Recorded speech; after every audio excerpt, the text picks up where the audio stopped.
Welcome to the first episode of Young and Hungry. My name is James Sansone, and today we have a guest from Newport, Rhode Island. White privileged, water, expensive houses, higher education. Welcome, Tyler Dusty. Welcome to Young and Hungry. What's going on? This will be my co-host for all podcast episodes of Young and Not Hungry. only the first guest, but the co-host. Exactly. You heard it here first. Welcome, Tyler. Thank you for coming all the way out to Florida. I'm glad to be here. I just flew in this morning. We just had some Chick-fil-A and we're ready to go. What did we do this morning? We went to the pool. What else did we do? Started off, went to the pool. We had a few business calls. You mainly. You mainly. I had to do a couple business calls this morning. I didn't want to do it, but I had to take care of business. So Tyler, explain to the audience what you do for a living. How do you afford these shirts and the shoes? How do you do that? The velvet shoes. Yeah, take a look at the velvet shoes. Honestly, Zara. To scale. Zara. I love Zara. I take fashion seriously. You can get good fashion on a budget. You don't have to spend a lot of money on fashion, but if you have the money, you can spend it. And what does fashion mean to you?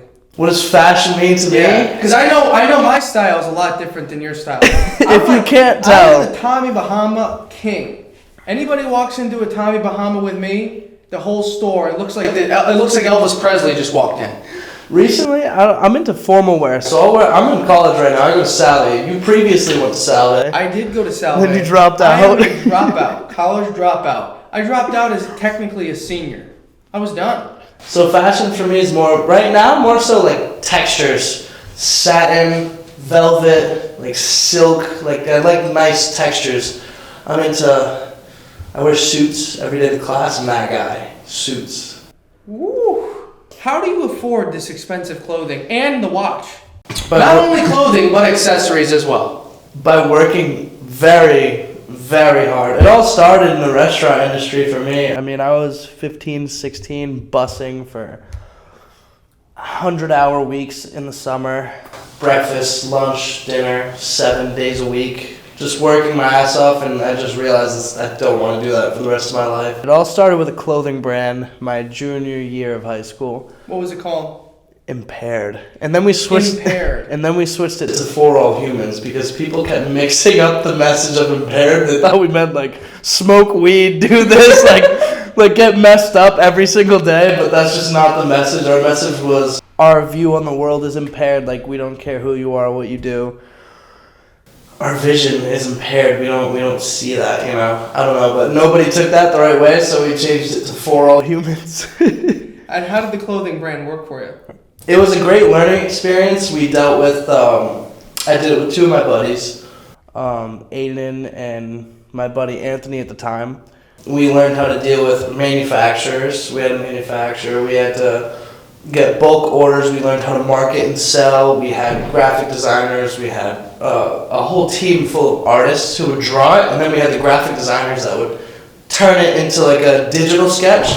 And then what we would do is we would send that, we'd turn it to like a PNG or a certain type of file, send that to the manufacturer. He would come back with a sample, review the sample. If we liked it, we'd use the sample for all the photo shoots. And so we would do drop videos. We had a total of 2 drops. The first one we did hoodies. We had 200 hoodies sold. So you had 200 hoodies sold all together throughout the company's history? We started off, the hoodies were like $70. Sold a few of them. Very expensive. So then we how much did we like pay to make them made? How much did they sell for? They start off at 70, we moved it to 50. We sold most of them at 40, 50 range. We were just kind of like, if one of our buddies wanted to buy, we'd be like, just give us 40 cash, whatever. Like anything that would like surpass the overhead that we had. You would take. So any profit that you can make, you take it. Yeah, and we didn't have an LLC at the time or anything. It was very small. It was, so I get it. And then the second drop, we had crew necks, and then we had 4 different types of graphic tees too. Bulk orders. Sold those too. I still have a few extras, but... How come I don't have one? Do you want one? I do want one. I don't have a hoodie. I have extras. I'll give one to you. We have a teal blue one. Oh, I know those. I like the impaired teal hoodies. I showed you, Okay, yeah. Hold on. So let's go deeper into this. Okay. How would you advise someone starting a clothing brand today? And by the way, just so you guys know, Tyler, why don't you give the audience what your age is and current grade is? Just so you guys know the scale of this. Should we do this at the end of the pod? What our ages are? Yeah. Maybe. Let's do this at the end of the pod. Okay, end of the podcast, you guys get to know what our ages are, what we do for a living. Now, currently, we'll get into that later. We're just talking about the past. We're talking about the past. This past tense, reminiscing. So continue with the clothing brand. If you had to do it all over again, what would you go into this expecting? How high would you set the standard? And what skills would you have wished you would acquired before starting the company? So many. I mean, every time you start your first company, there's so many mess ups that you could fix. I wouldn't buy in bulk. I definitely wouldn't buy in bulk. Would you drop ship it? Well, I wouldn't. I would manufacture it, so I wouldn't be the drop shipper. You know, the drop shipping is when you like outsource. Okay. So like a different definition of drop shipping. Oh, drop shipping is like when you connect the supplier to the buyer. Okay. It's like the manufacturer to the buyer, but it's not your product. You can rebrand it and make it yours, but this was purely ours. If you and I were starting a clothing brand today, and this was totally my brand, I'd be like, all right, I'm gonna sell the hoodie. Mm-hmm. Then what I'm gonna do is I'm gonna email the customer and say, hey, there's been a delay. I'm gonna need 2 weeks. What I'm gonna do is I'm gonna give you a free hat. I won't buy the hoodie, even make it, until they actually buy it. See, that's smart. When we bought bulk, we had 200 hoodies. And now imagine you have boxes full of hoodies now that you have to sell in order to gain a profit. Right. You have to sell it. If you buy bulk, you have to get rid of that product to make a profit because you have so much money invested into this brand. Which is something we didn't realize at first. We thought everyone would just start big. We started way too big. We moved hundreds of product, and it was hard to maintain. And also, when you have two other partners, not everybody's going to agree on everything, and so there was a lot of clashing heads, which is why it didn't really work out in the end. Which is why we didn't pursue it. But I would definitely start off with a design. I would invest in a press where you can buy your own samples and you can press the design onto it. You save so much money in the long run. So if you manufacture, I would make it myself per order. So I would make it to the order. So not only is the shipping going to be fast because I just make it the day someone orders it, I'm not worried about overbuying supplies. I'm not worried about buying too many hoodies, having to sell them, stressing out because if you don't sell them, you're going to lose a shit ton of money. You know what I mean? No, yeah. It's like you're trying to find every single inch you can get. Yeah. You have to cut down on every cost, especially with a company like that. When you're young, too, I was... Low investment costs. Obviously, he's not 50. We don't have crazy investment costs. We don't have crazy capital behind us. We're young and hungry. Young and hungry. Young and hungry. Exactly. We got to do young and hungry things. Yeah, so I mean, let's talk about you a little bit more. All right. So you guys start asking the questions. What was your first venture? What got you into this mindset? I know you said you dropped out of school. I remember when we were in school together, you were talking about it. I never thought you were actually going to do it. I did do it. So I walked into a marketing class the day I knew I wanted to drop out. Walked into a marketing class, and the teacher started giving the syllabus, and the entire class was based off of how you were going to present a marketing plan for a business. Okay. And the marketing plan that I currently had for my business was completely written. It was done. And I could have handed the guy my computer and said, here you go, take my computer, I'm done with the class. And I'm thinking to myself, wait a minute. I'm spending $4,000 on this. Was that business planning? It was marketing 101. Okay. So yeah, that was. It just didn't make sense to me. I couldn't quantify the investment, not from a cost standpoint, from a time standpoint. Yeah. And an energy. Because you put a lot of money into school, you got to get an ROI on it. Exactly. It didn't make sense. But the first company I started, actual company, was called Fan-Based Ticket. It was this idea that we would put together a group of people that were big NFL fans, and like a Discord community. Remember when GameStop fucking went crazy? Yeah. That was because of a Reddit post. Okay. Or something, right? They had a group of people together and influencing a decision or a stock price. We would influence the sports betting community, the sports actual odds. Yeah. It's the odds of a game. So we'd be in a community. The idea was we'd get 10,000 people inside of one community. Okay. We would all bet, let's just say it's Raiders versus Giants. We would all bet Raiders. So 200,000 people would bet the Raiders. Or 10,000 people would bet the Raiders. Okay. And we would all win money over time because we could influence the odds of a game from a Vegas level. And we could make money off it. It was supposed to be this big subscription service, which originally started out as an NFT. Okay. So my first company was a failure of an NFT. And that's when I figured out the biggest learning lesson I had from that was it is really difficult to sell direct to consumer. Yeah. And there's not much money in it. Yeah. I like to sell business to business. Yeah. They pay you 10 times more, and it's the same amount of work and energy it is to sell to the consumer. So what age did you know you wanted to be an entrepreneur?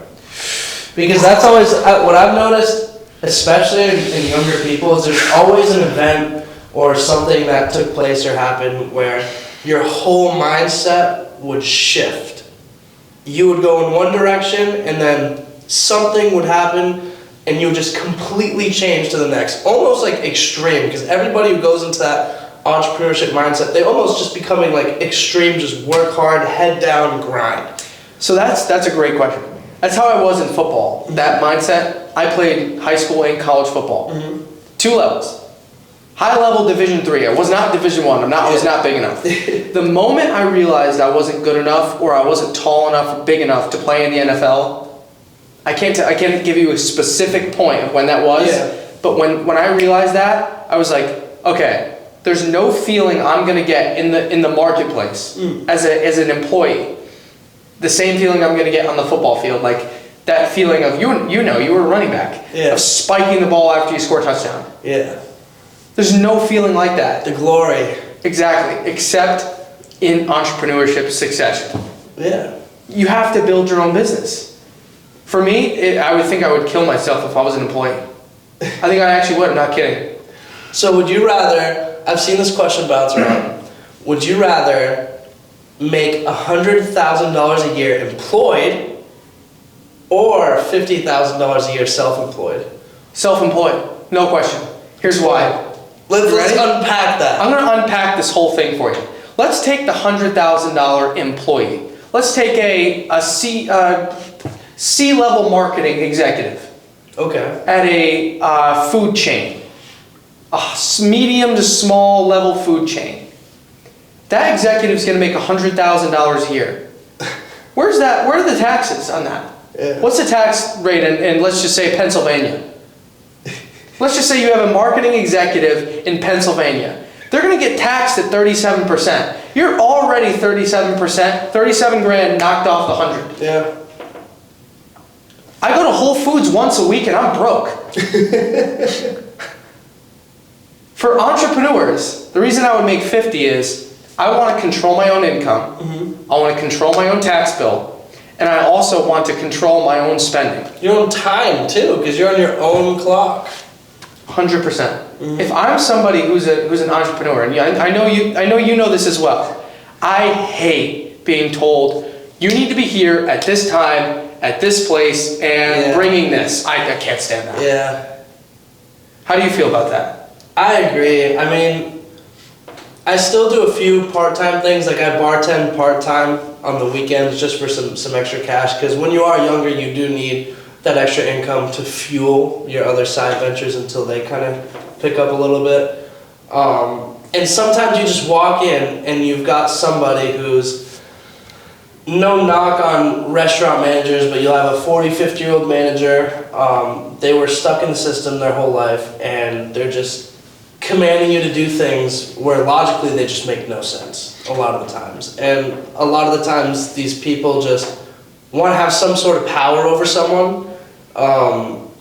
And because you're young, they won't listen to you, which I also don't like.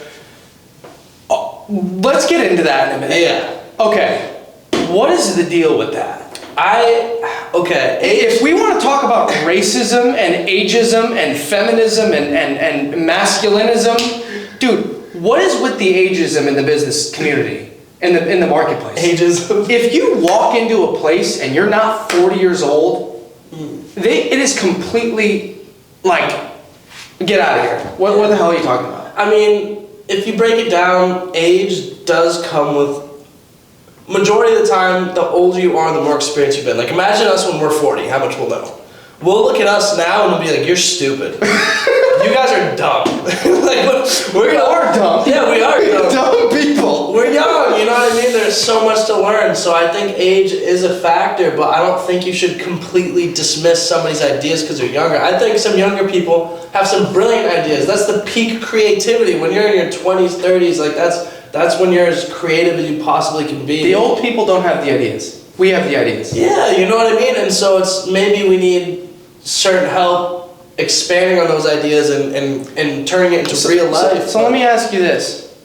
If you look 20 years from now, yeah, what are the mistakes that we're making now that our 40-year-old selves are going to say, you're a fucking dumbass? Well, we don't know yet because we think we're brilliant. Like, we think we're smart, but then we're going to look back and be like, you guys were dumb for doing that. You guys were stupid. What do you think it could be?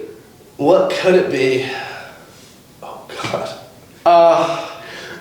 Probably spending hundreds of dollars a month on steak. Thousands of dollars a month on steak.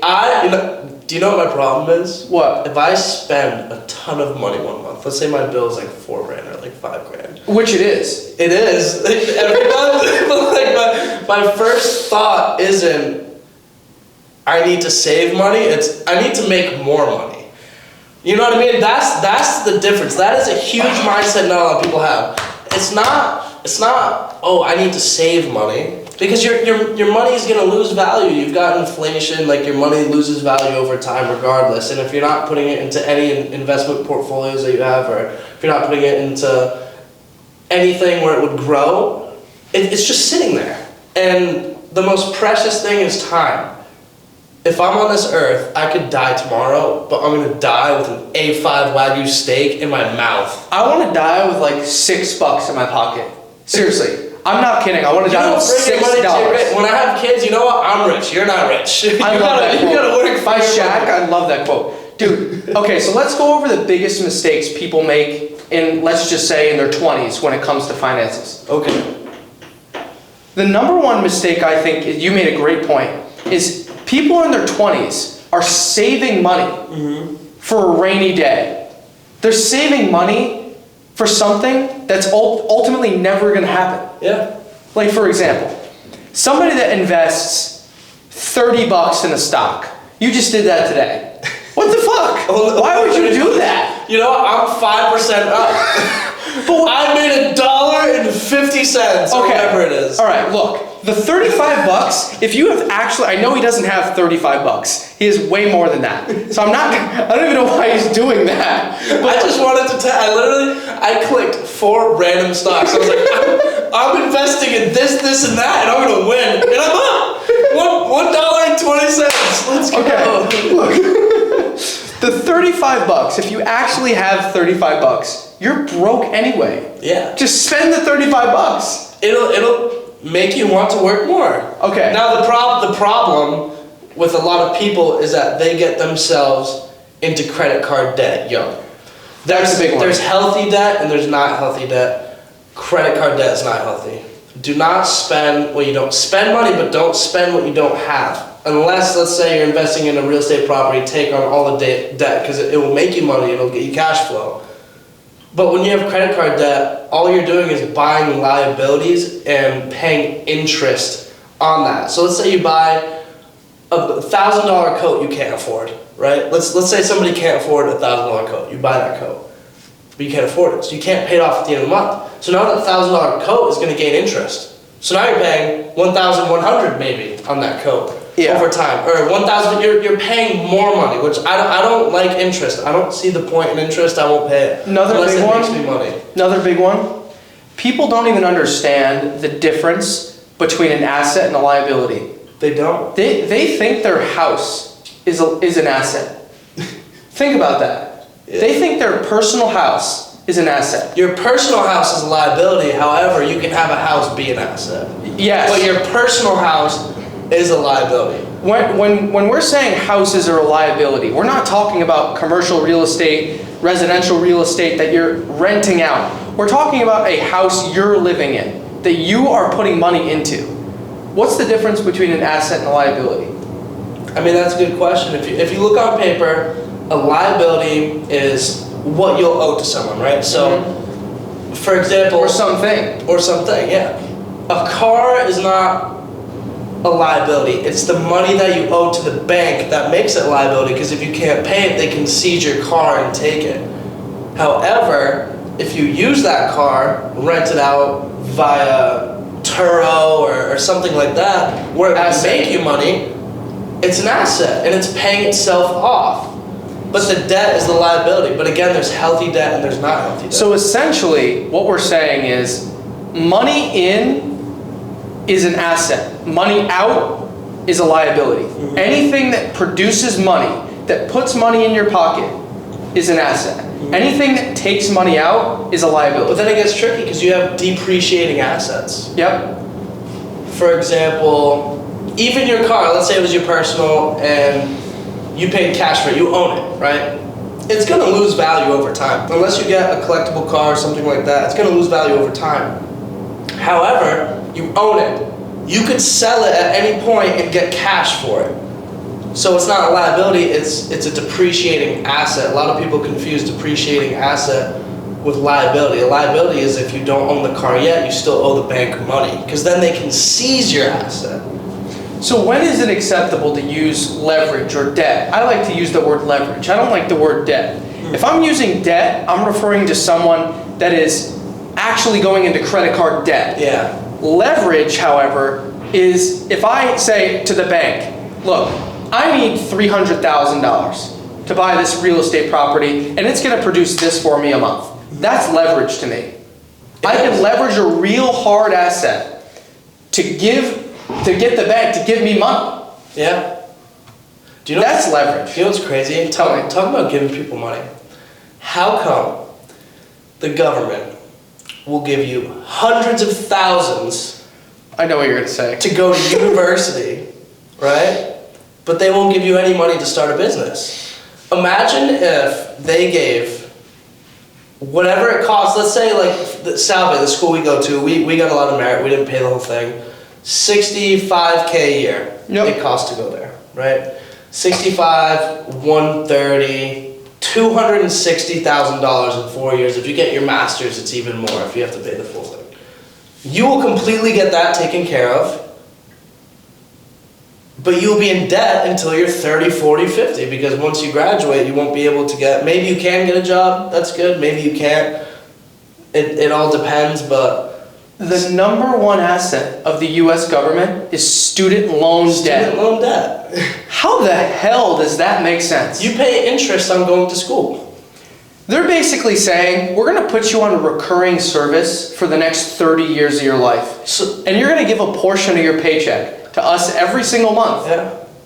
Because we gave you a piece of paper and a hat. That doesn't even guarantee you a job. Nope.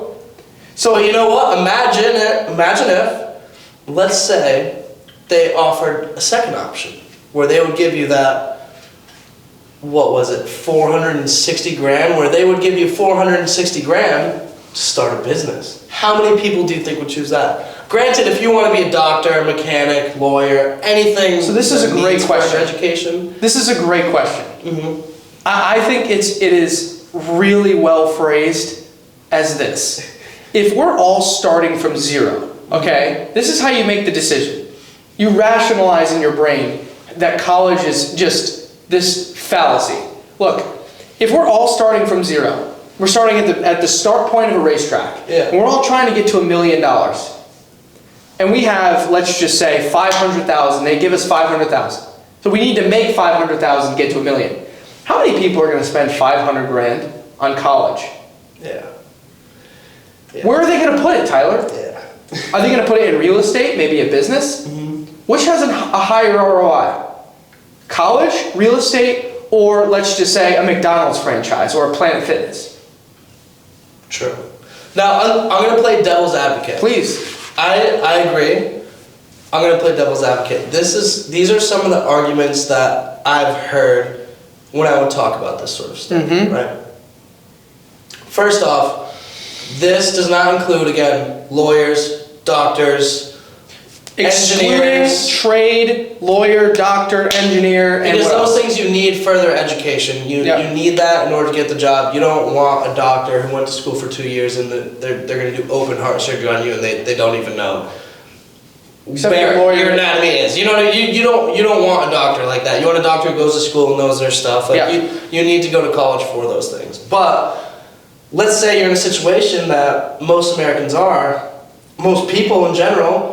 If you're going to go to a state school, just a regular state school, you're going to pay all this money to go to a state school. Now, back then it was different, right? Back then, you would make 50, 60 grand a year. Your house would cost maybe 100 grand. You pay it off in a few years. Interest was like 10%, but it doesn't matter because you're making so much compared to what your house is, right?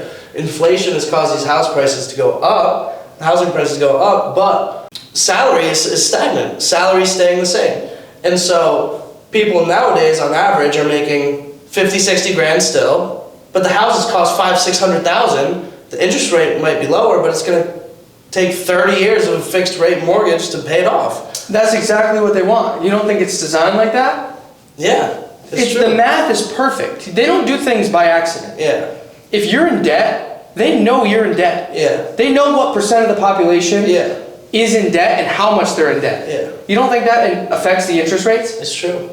But back to devil's advocate. Go ahead, please. There's a few different points. Do you want me to? I'll say one and then you respond. And I'll say another and then you respond. We'll Please. do it like that, right? College is a place to network. Meaning, True. I would have never met you if we didn't go to college. True. True. I would have never True. met some of my closest business partners and people that I make money with if I had not gone to college. True. You know what I mean? True. That's one of the points. How do you? If the ROI on just meeting Tyler Dusty, if I spent $150,000 just to meet Tyler Dusty, I would hand you a check. If they told me you can just meet Tyler and this is the person that you're going to become and this is the business that you're going to do, I would hand you a check. Seriously, here you go. Sign my name, deposit it. I would do that. You're right. That is a very valid point. Another point that I've heard is this. Think of it as a gauntlet, right? So, and this is and this point specifically is if you're looking to get employed, maybe investment banking, maybe somewhere in business, any realm, right? Someone wants to see that you took the time to, and it's more about structure. You made it to class on time, meaning you'll go to work on time, etc. You know what I mean? Or you were able to plan around an open schedule because college is a lot more open than high school, right? That's a skill. Time management is a skill. Learning how to talk to professors and being more accountable is also a skill. You just learn a lot of basic skills needed to be a well-rounded individual. What do you think about that? So the class schedule of it, like you get assigned homework and you get assigned classwork and you say, okay, I have to plan all of this work I have to do around my class schedule. That to me is very structured. Like a person that operates inside of a box like that is not an entrepreneur. They're not, and they should be in school. Because they need to learn how to operate in that area. But someone like you and I, who operates outside the realm of you need to be here at this time, they have to operate differently. There's got to be an alternative form of education for entrepreneurs that can fit the need, fit the learning style of that type of person, of that personality type. There has to be. I think the school system should definitely be changed. For whoever's watching, correct me if I'm wrong. I talked to, you've met Gregor. Yeah, I love Gregor. Grew up in Great Louisville, chef. one of my mentors, one of my Oh my best God. friends. He was telling me, and I could quote him wrong, but I'm pretty sure this is accurate. Schools in Eastern Europe, especially, you graduate high school and you pick a trade. Yep. That's how it should be. Not necessarily like like electrical. This is, but you pick something you want to study, and then you go to school to study that. This whole you have to take pre-calc, you have to take calculus, you have to take bio. If you're a business major, what's bio gonna do for you? You know what I mean? It's just them getting more money. It's gen eds, but at the same time, it's those were my hardest classes because I didn't see a point in them, and so it was hard to focus. Not because it was hard work. It's just I genuinely didn't care about it. I probably would have stayed if they didn't have those classes. Yeah. If I didn't have to take like alternative religion, English, vocab, like whatever classes that they had that were the primary core related classes, and I could just take the business classes, business development and planning, structuring a reporting system for your business. Like I love that. Yeah. Those are classes I would have liked. Do I like how long they took? No. Yeah. I would like to learn at my own pace. Yeah. If I can get out of there in 3 days, I want to get out of there in 3 days. Well, think about it. We have YouTube now. We have so many educational sources to help guide us. Perfect. Here, all right. We're gonna tie in money with business now, right? Hold on, I want to ask you one more thing before we move on here. Yeah. What has been the number one tool of education? Like, what has been your number one educational tool in learning entrepreneurship besides the experience that you've learned? Besides like starting my own company and stuff like that. Wow. Learning from people. Who? This ties in. This will tie into the question I was gonna ask you. Okay. Right. So. I'm going to answer my question with a question. Exactly. You're going to Gregor me. I hope he sees this. He will. So. We gotta have him on. Yeah, we'll bring him on. You guys will love him. So, think about this. This might be controversial to some people. I never understood, this never clicked with me. Having an entrepreneurial mindset, wanting to make money, wanting to be successful, I would always look at the teachers at the school, business teachers, economic teachers, marketing teachers. Finance. It could be finance, yeah. And I would look at them, and they would teach you what they've learned, right?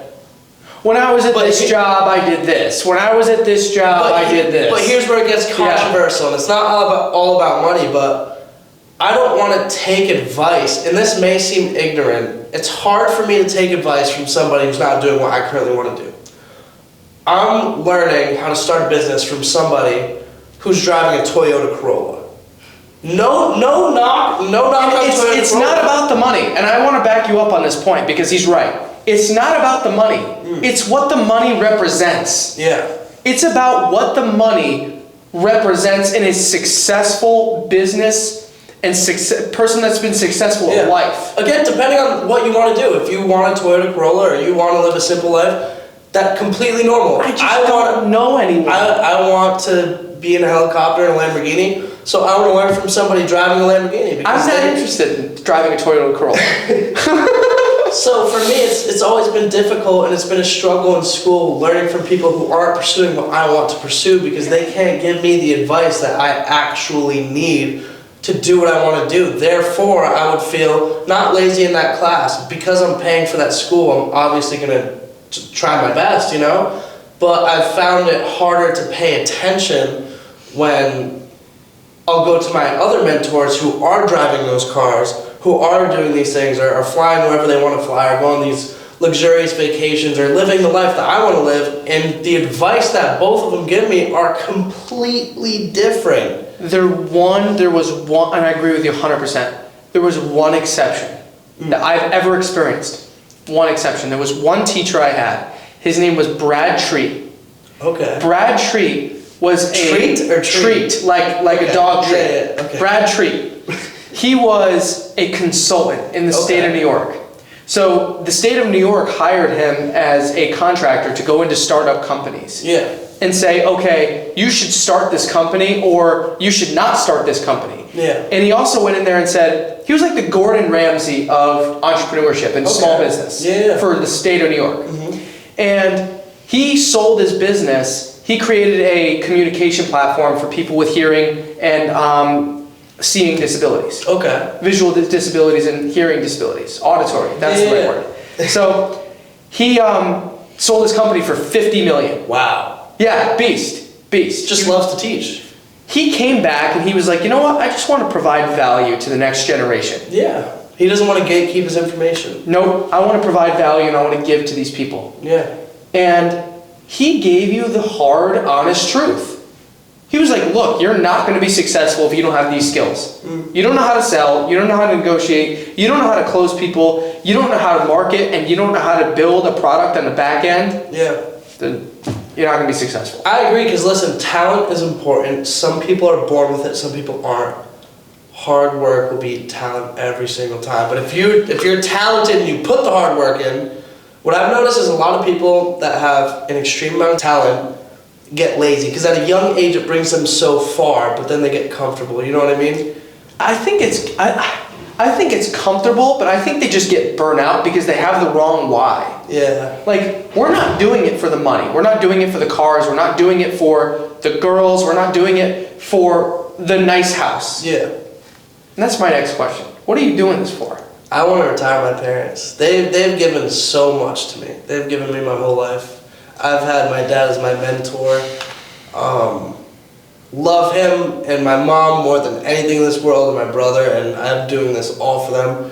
My cousins, my grandma, I want them all to be in a house overlooking the Mediterranean Ocean, eating whatever they want.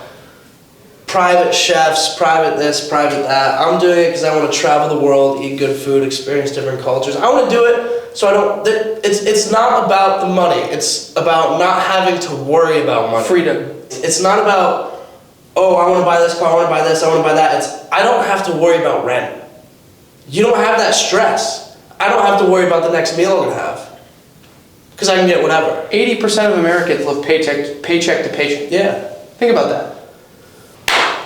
Complainers, like, I just do not want to be around negative people that complain, people that are complacent, people that just have a negative attitude towards life. Like, what are your top objections that you hear? Like, by making money or people that don't want to do shit. This was in college, right? Please. I need money. You need money to make money. Right? I need money. I don't have any money right now. So work. Go get some fucking money. But I'm in school. I just walk away. You get it? I need money. So work. I'm in school. And? What does that mean? And what? I'm in school, what? I'm in school, I still work 30, 40, 50 hours a week. They can't even finish the sentence. I'm in school. And? So I can't what? So I can't work? They know they can't work, that's why they don't finish the sentence. And this goes back. And I'm a business major.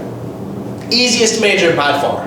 What even is business? Easiest major by far. Explain to me what that means. Do you know what business is? The workload that I have is probably, I bang out all my work for the week on a Monday. And then I'm done for the week, right? Yeah. This easiest major, generally, if you're Ivy, out of the conversation. If you have a chance to go Ivy, go to Ivy. Because the network you're going to have there. I actually disagree with you on that. I disagree with you on Ivy. We'll get on. We'll get into that in a minute. I disagree with you on Ivy. But at a basic school, private or public, just a standard middle ground school, business major is the easiest major, or administration or something like that, all in the same realm. You tell me you don't have time to work 1-2 shifts a week to pay for going out? Why are you going out if you don't have money? You and I both work 100 hours a week. 100 hours. Take your fucking weekly hour work week and triple it.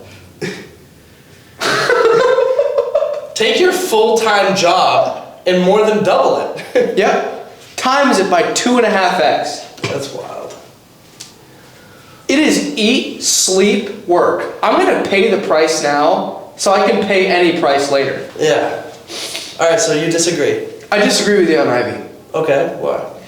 If you do not have a clear set, again, excluding doctor, lawyer, and fucking teacher. Yeah. That's it. Excluding those three. Yeah. If you're going to be a business person, if you're going to be somebody that's in marketing, you're going to be somebody that is in the political field. Yeah. What the fuck do you need a college degree for? You ready for this counter? Please. So I recently just got lunch, or it was dinner actually, with my old superintendent. He was principal in high school when I was in high school. I ended up transferring high schools, but he was principal of the high school. I had known him because my brother's 3 years older. I had known him for years before I even went to the high school. He knew me. We caught up and we just talked about school. We talked about a lot of interesting things actually. He's a very intelligent person. I think he just got his doctorate. I think he's like doctor now. Doctor name? Yeah, doctor name. I won't say his name. I don't know if he wants me to say his name or not. So We'll keep the disclosure. Exactly. And he was telling me a story about somebody he knew at Brown. Now, there were two people at Brown, right? They were on the same volleyball team. One of them ended up starting a massive corporation. I think it's worth over like $200 million now. Couldn't remember it, couldn't tell you the name, just remember the story. And the other guy on the volleyball team, same volleyball team, was going nowhere. He went to, I believe it was Brown or Harvard. He went to Brown, didn't go anywhere. Called up his buddy who runs the $200 million corporation. I need a job, making over $1 million a year. Okay. So what I'm saying is you're paying money to network with some of the richest people in the world. Here's my split. The sons of the richest people in the world. Here's my split. Here's my deal with this, with the Ivy League. Somebody who is going to make that argument of you're going to make the connections, which I agree with. I agree with going out there and making. Not what you know. Exactly. So I agree with going out there and making the connections. Yeah. You can do that fucking anywhere. Just walk into the school. That's true. It's just easier. Steve Jobs did it. So like let's say you're lost and you don't know what to do and you don't have any ideas. And you have a chance to go Ivy, go. Okay. It's different if you know what you want to do. I agree with you. Some people are still lost. 99.999% of people are not thinking that. Yeah. They're thinking like, well, I'm just going to go and get the degree, and the degree is going to be a ticket to my job. The degree is going to be a ticket to the $1 million a year. They're not thinking like you're thinking. Yeah, that's true. They're just not. That's true. They're thinking, I'm going to show this degree, my Harvard degree, or my, what the fuck are even the other Ivy Leagues? Princeton, Duke. Stanford, Duke's not Ivy. Duke's Ivy, right? Penn State's Ivy too. No, not Penn State, UPenn. Okay, UPenn. UPenn. Yeah. Well, let's just say you take a UPenn business degree. Yeah. You hold it up to corporations. Woo! Woo! Wave it up like a flag. You think they're gonna fucking make some noise over it? Yeah. I mean, you'll automatically have an advantage over a business student from URI. Okay, hold on. Let's just say you drop out right now. Okay. You take a kid from UPenn. You pull from the pool. Random kid from UPenn, business major. You line him up against us two. We both don't have college degrees. You right now don't have a college degree. Who are you picking? Yeah, true. Okay. Yeah. It doesn't matter, dude. They're great workers. They're great workers. I'll hire them. I'll hire them, but dude, oh my god. So let's get back to the best educational tool. Last question before we move on to the next segment. Okay. Best educational tool. Is it books, YouTube, video, podcasts, TikTok? Having mentors. Does that count? Having mentors counts. Because you learn so much. A mentor, okay, listen, people call people mentors when they're not mentors. A mentor is somebody who has knowledge in a field that you want to pursue, right? And it could be in any realm. You want to learn how to play guitar, and you go to someone who knows guitar a lot better than you, and they're great at guitar. They're your mentor for that. business. If you want to learn how to market and you meet somebody who made millions off of marketing, they're your mentor for that subject. Find the killers. Find the people who are doing what you want to do. Networking is the most important tool that you need to be successful. If you can't network, you won't have anything. I think the key with networking is, and maybe you and I disagree on this. Okay. I like to keep my network small, of people that I trust. Yeah. Not my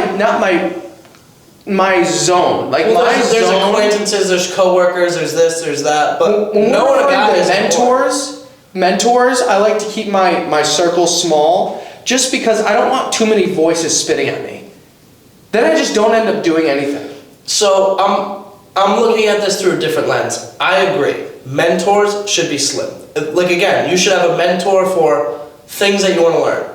If you have 5 mentors for business, you're gonna have 8 different people in your ear. That's not productive. Nope. But if you have one for business, if you have one for marketing, if you have one for taxes, if you have one for accounting, like that's that is well-rounded. That's okay. But when you have 8 mentors for the same thing, it'll confuse you. Very confusing. When I'm talking about network, I'm talking about, oh, I just met a guy who manufactures printers, pencils, and paper, and I want to create my own retail store that sells school supplies. Yep. Who am I going to call? The guy that I Network. just met. How did I meet him? Because I know how to network. And Exactly. not only establish a relationship, maintain that relationship. Agreed. I like to refer that to as filling my phone with contacts. I want to fill my phone up with as many contacts as possible. Yeah. I like LinkedIn. If you don't have LinkedIn, get a fucking LinkedIn. Get a LinkedIn. Get Sales Navigator. You ever use Sales Navigator? LinkedIn. Sponsor the video, LinkedIn. Dude, Sales Navigator is $90 a month. Wow. You can search anybody. So CEO of an industry, let's just say I'm in fitness. I'm in the fitness industry. I already know everyone in the fitness business. I know all the big players. Who I don't know are the smaller players. The mom and pop, fitness club, small boutique, those are the people I don't know. And I don't know how to get in contact with them. I have to build my network on LinkedIn. I can search up CEO, fitness industry, and I can search up small boutique fitness center or small fitness club. It'll pull me the names and the contact information of all the people in that space, and I can connect with them. Okay. Wow. Yeah, LinkedIn is a beautiful resource. LinkedIn can connect you to anybody. Yep. Anybody. You can connect. It's connect. Connect. Next gen connect. All right, new segment. I asked on my Instagram @Tyler.Dusty for people to ask us questions. We are going to answer some of those questions for you. Question number 1. Your biggest tip for staying motivated during burnout. What is burnout? Working yourself too hard. I don't know what that means. I'm always working. Okay. I think it is easier for some people to work longer hours and do more work than others. I think it's a mindset. It's also discipline. I have to get this, and this done. I disagree with you. What? You don't have a planner saying I have to get this done? No, I break my day down by 30-minute increments. But Yeah. I'm obsessed with what I do. No, that's what I'm saying. It's fun, but like, I'll have a to-do list where it's like, I have to do all of this and I won't sleep until it's done. And every day it's a whole new list. This is what it is, and maybe you feel the same way, because maybe I'm going to disclose something maybe not a lot of people know. Every morning I feel like a bear is chasing me. I wake up like a bear is going to attack me. If that list of tasks doesn't get done, I legitimately wake up like sweating. I can't sleep if it's not done. Okay, so top tips to avoid burnout. If you're burning out, you're in the wrong industry. Or Exactly. you're doing the wrong thing. I think physical and mental health are important. Physical meaning you have to go to the gym. That is one way where you Agreed. keep a strong mind. You have to go to the gym. You have to work at strong body, strong mind. I'm I such gotta do better than that. I gotta do better at Gotta get you that. back in the gym. I gotta get back in the gym. I've been fucking slacking. Another way Come on, is Joe. what you put in your body is important. Agreed. For all those people eating fast food every day, not going to the gym, or if that makes you happy, that makes you happy. But again, you're probably gonna burn out a lot quicker than someone who has proper nutrition and trains. I like the carnivore diet. I go There was steak. actually a recent study.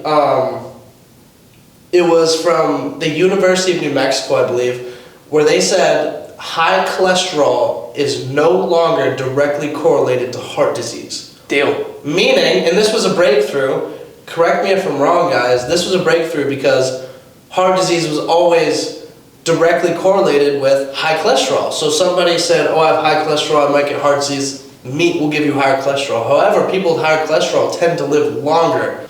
And that was a new study that came out, I believe it was a few months ago. I think this is a big one too with burnout. I don't do drugs ever. Never. Never. Do you smoke weed? No. I smoke cigars and I drink wine and whiskey. That's my thing. Those are my vices. More than twice a week? No. Neither do I. No. I don't drink more than twice a week. And for me, like when I drink, it's not to get messed up. It's when I drink, my version of fun is I cook, I chef it up. For those of you who know me, you know. I'd rather have a cookout with people that I thoroughly enjoy, have a great glass of wine. I collect vintage wines, I love wine. Have a great glass of wine or a great glass of aged scotch and just enjoy the moment. If That's what I use that for. And laugh and have an amazing time. I don't try to go to a party, drink as much as I possibly can, come home the next day feeling like crap, your whole day is thrown off. what is that? Drinking alcohol stops protein synthesis for 24 hours, so your fitness goals you're gonna lose gains. My fitness goals are going to the shitter. And again, that's not saying once in a while not to do that. Everything in moderation. But for people who do that every single weekend, like that affects your quality of life 100%. Also, if you're doing drugs, if you're smoking weed, and you're a company, you're starting a company, you're competing for a job, you're competing for an athletic position. You're smoking weed and I'm not. Who's gonna win? Who's gonna win? Yeah. I don't know how else to put it. Yeah. If you're smoking weed, you don't want to win. Yeah. I'm sorry. It's a hard fucking truth. It's true. So again, like what you put in your body matters, and I think that some people I have seen, like very few amount of people, they do it every day, but it helps them function and takes away their anxiety. They're Personally, not high performers. yeah, true. They're not high performing people. Personally, it doesn't work for me. Dude, they're not hyper. If you can find me someone that smokes weed every day, that's a high performance business person or athletic person, I'll rest my case. I'll rest that argument. I have yet to find that person. I know one. I know of one. I'm not gonna say his name, but he's an amateur fighter. He's one of the MMA fighters. He just won his one of his most recent fights. Every single day, he is one of the most disciplined motherfuckers that I know. I don't know how he does it. No clue how he does it. Well, maybe it's just in business. There's outliers everywhere. Okay, there's outliers, but maybe it's just in business because I haven't found any business. Generally, I agree with you. The generalization of it, yes. Okay, what's the next question? I'm ready for question number 2. Ways to reach financial independence. Ways to reach financial independence. That is a very broad question, and it can be approached so many different ways. It all depends. I firmly believe. Find your passion. Find your passion, pursue it, because then it won't be work. Finding your passion, a lot of people have trouble with, and I'm young, but this is my best advice to do it. Do as many things as you can, because if you do something, regardless of what it is, after you do said thing, you'll have the understanding, I like this, I don't like this. If you don't like it, guess what? You never have to do it again. If you like it, this can be an avenue that I want to look around and maybe pursue. Explore. Explore. Exploratory. You know what? If that doesn't work out, try something else. Because then, you know what you'll find out? I like it, I don't. Same process. You keep doing that over and over and over and over again. You're bound to find something that you love. Agreed. And once you find something that you love and you pursue it and you become the best at it, you'll be financially free in no time. I'm gonna take a tangent off that. I'm gonna go down a route. Once you find your passion, once you pick that one thing, you need to, number one, stop trading time for money. You will never be financially free trading time for money. The second thing is you need multiple sources and flows of income. I gotta have one source coming in here. I gotta have $5,000 coming in from here. Yeah. I gotta have $6,000 coming in from here. Yeah. I gotta have 4 from here, 2 from here. Yeah. Do a bunch of different things and ball it up into one deal, and you just have a bunch of different sources of income coming in, and stacking that on top of each other, all of a sudden you're at $25,000 a month. Exactly. And I like how you said multiple streams of income, because a lot of people, and again, this is my personal opinion. You may agree with this. I think you're going to agree with this. I probably will. Multiple streams of income is important, because this has been an old theory for so long. Find one thing, stick with it, and go. I disagree with that. I do too, because you know why? Let's say you were... Name the high performers. Elon. Well, what I'm saying Does is... he have one stream? Well, I'm saying, let's say you were the best burger flipper in the world. You're making $200 flipping, $200,000 a year flipping burgers. You're the best at it. Nobody can beat you. Nobody can beat me. You ready? They just found an artificial burger maker that flips burgers. They don't need you to flip anymore because they save money with this machine. Flipping burgers is the only thing you know how to do, and that's the only way you get your income, but now you don't have a job. So what's your expertise? They don't need a burger flipper, so what are you going to do? Look, What is there? Nothing, because you don't know anything else. But if you have multiple streams of income, that didn't work out, whatever. I have 8 other things that I'm doing that are getting me money. and what I mean by that is, let's go down that burger flipping route. Yeah. I don't want to trade my time for money. I don't want to trade my time flipping burgers. I'm going to go to a restaurant chain and say, I'm going to act as a consultant for you. I'm going to train all of your burger flippers to be just like me. Yeah. That's what I do. That's how I do it. Yeah. I don't want to just go out there and sell a product. Yeah. I want to go train other people how to sell the product like I do. Yeah. So they can see the success. The company can compensate me, and I can get experience, and I can go help people make more money. Yeah. That's the dream for me. Yeah. And that's how I create multiple sources of income. Yeah. I would train people how to flip burgers. Yeah. I'd make a fucking course. Sell information. And that's There's brilliant, one. because the more isolated you are in a specific field, the more trapped in said field you are. You got You know what I mean? it. You got it. And COVID showed us a lot of that. 100%. You were in one source of income, you got fucked during COVID. All right, next question. Please. Daily routine. Daily routine. What's your daily routine? Wow. I usually wake up around 6. Okay. 6 a.m. I'm up. If I am disciplined, I'm supposed to work out at 6. I'm supposed to work out at 6. Do I? Yes. If I'm home, if I'm traveling, it's very difficult. Yeah. I travel a lot. Yeah. I basically live out of a suitcase. Yeah. Which is not an excuse for me. Yeah. I need to be harder on myself. I need to be more disciplined. But 6 o'clock workout. I'm done at 7. Showering at 7. Coffee, right to work. Mm-hmm. I'm at work by 7:30. I send a morning message to my teams saying, yo, great job yesterday. We got to pick it up today. There's a higher goal. Yeah. I send a little motivational message. When I work out, when I do work out, I listen to audiobooks. That's my form of education. Okay. I try to read 2 hours a day. Okay.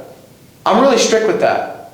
Really strict. That's good. I use my vehicle. I like the Dave Ramsey quote on this. Oh yeah. Now, I'm not a big fan of Dave Ramsey, but some of the stuff he says is smart. Use your vehicle as a moving university. Okay. I love that quote. Okay. All forms of Let's entertainment. unpack that. Okay, go ahead. No, like unpack that. Moving university. Yeah. So there's a lot of different forms of entertainment. Mm-hmm. People waste so much time listening to music, watching pointless videos, Yeah. TikToks, and I'm guilty of that.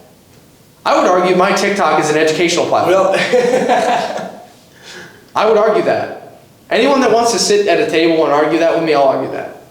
But I spend my time in the car listening to audiobooks. Huh? Not just motivational bullshit either.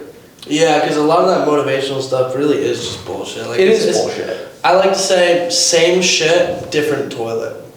Everybody got their shit from somewhere. Exactly. Everyone's saying it, the same. Everybody you know what to do. You just don't do it. That's why most people fail. They know. I want to get a 6-pack. You don't think You I know what to know do? what to do. You know how to get it. I know what to do. That gets me so frustrated. Like, you understand that it's diet and working out. It's just the laziness. You just don't. They don't do it. It's not what to do. It's doing it. Everyone knows what to do. It's not that hard. How do I make money? You work. Experiment with new ideas. How Jump do you into make it. money? How do you keep it? Yeah. And how do you actually get it to grow? Yeah. That's the hard part. That's where you need the education. Yeah. How do you make money without having to trade your time for money? Yeah. That's education. You need to figure that out. Yeah. Because in order to be financially free, which was the question, right? Routine. Routine? But Previous financial question. the other one, yeah. You need to take your time away and start to trade your Yeah. skill, your information for money.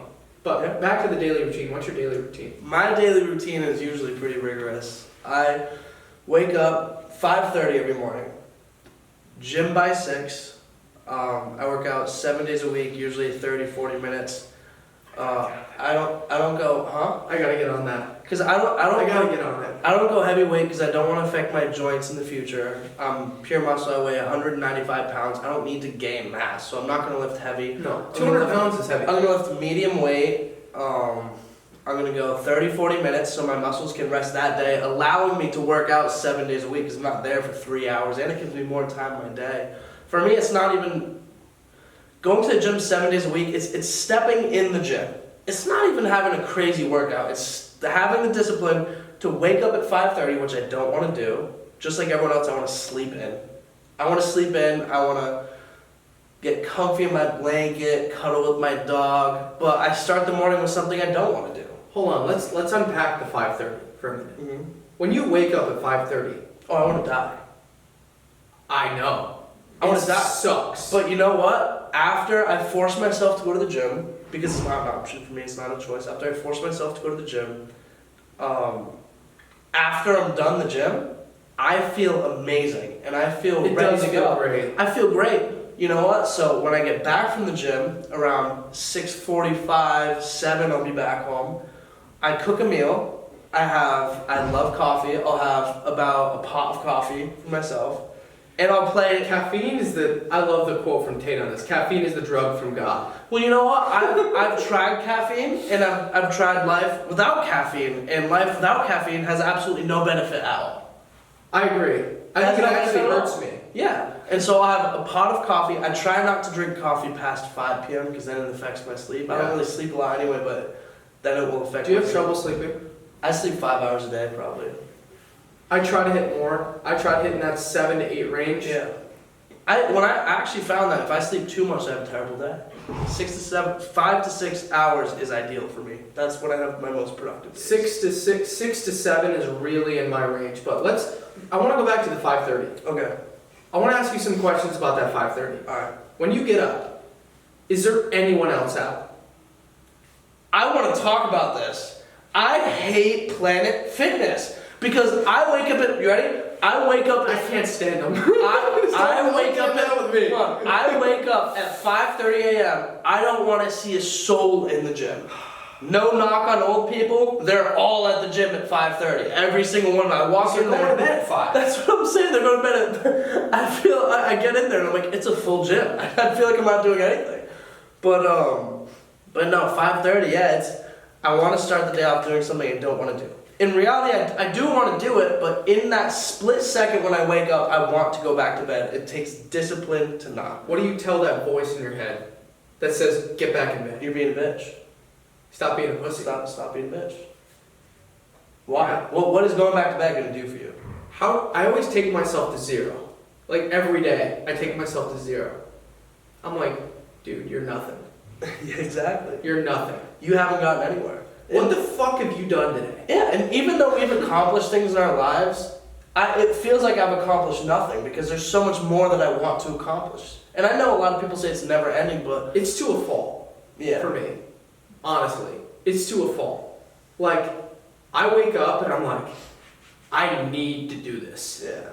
Like, if I don't do this and every hour I'm not working, either in the gym or working on my business, it feels like a fucking bear is attacking me. Seriously.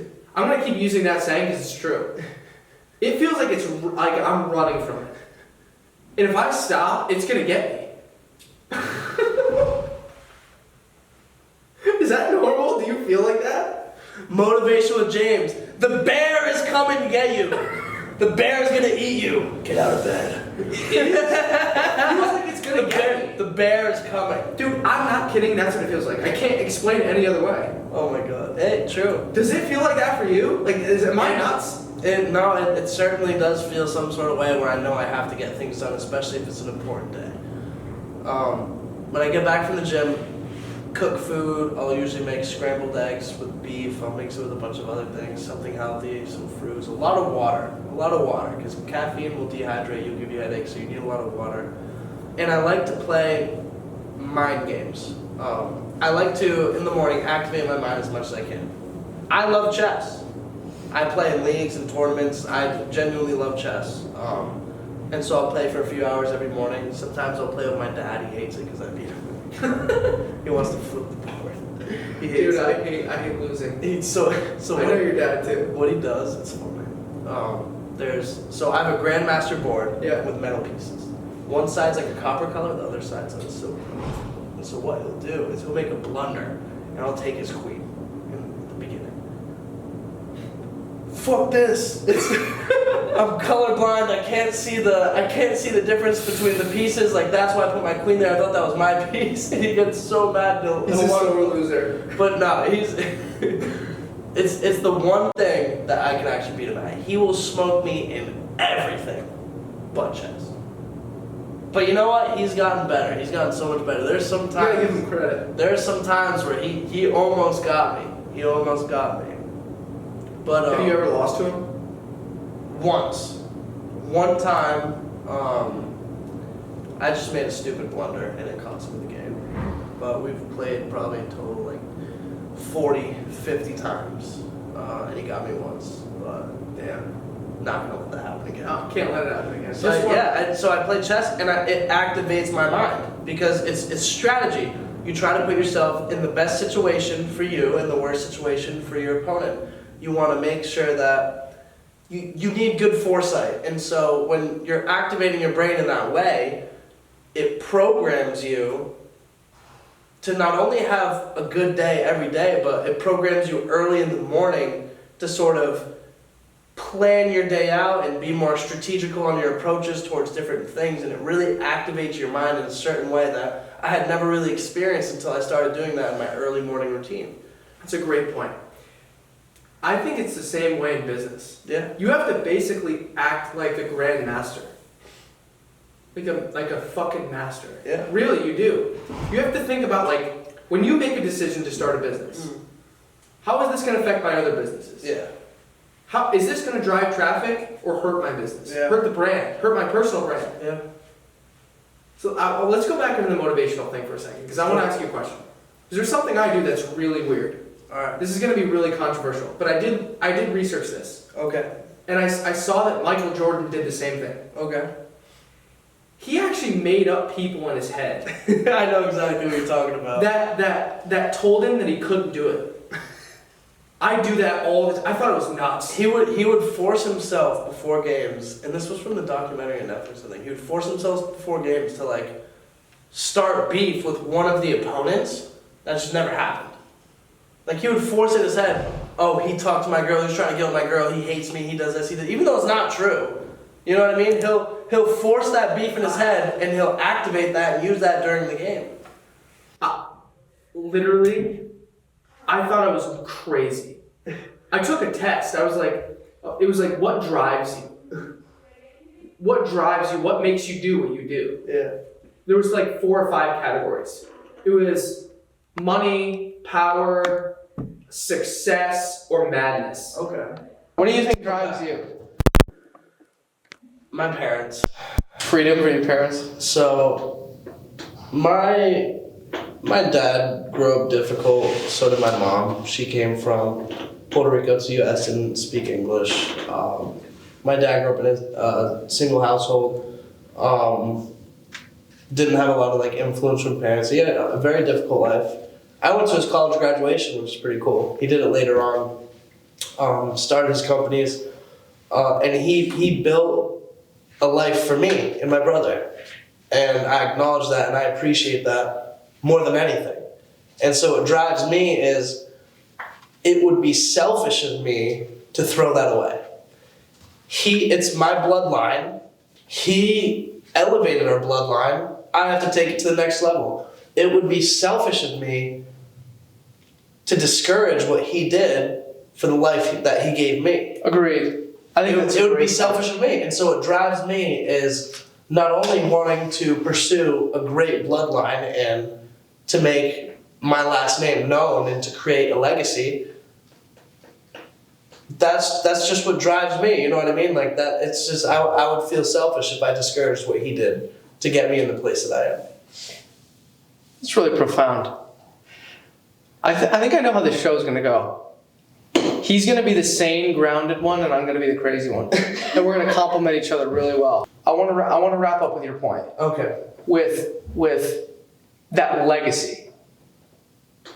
I would feel that it would be a disservice to humanity for me not to bring my ideas to people and to share them with people. Yeah. That's what drives me. Like literally, if I didn't bring the ideas in my brain, the things that happen, the things that I think about, the things that I want to do, if I didn't share that with other people, I couldn't live with that in my own in myself. Yeah. I couldn't. And it's not for one specific person. It's just like actually bringing them to people that creating something that other people can use. Yeah. That was in my brain. That's just so satisfying to me. Yeah. It's like an artist. I compare entrepreneurs to artists. I saw this video of Kevin Hart and Mark Cuban. And Kevin Hart was like, I just spent $8,000 on wine. And then Mark Cuban was like, I started this company, the first company I ever built, sold for $6 million and started with $8,000. So think about it like this. You give Van Gogh the materials, a blank page, and ink, paint. What does Van Gogh do with it? Makes a beautiful painting. He makes the Mona Lisa. Yeah. What would I do with a painting? I would fuck it up. I would screw it up. They're like artists, dude. Entrepreneurs are artists. Yeah. They take a blank canvas with paint and they make it into a business. Yeah. Something that other people can use. Agreed. That's what I think is unique and different about entrepreneurs. Agreed.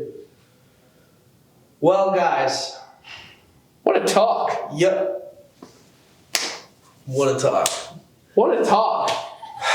Thank you for tuning in to Young and Hungry, where we will discuss life experience, Money. food, money, Next episode, education. taxes.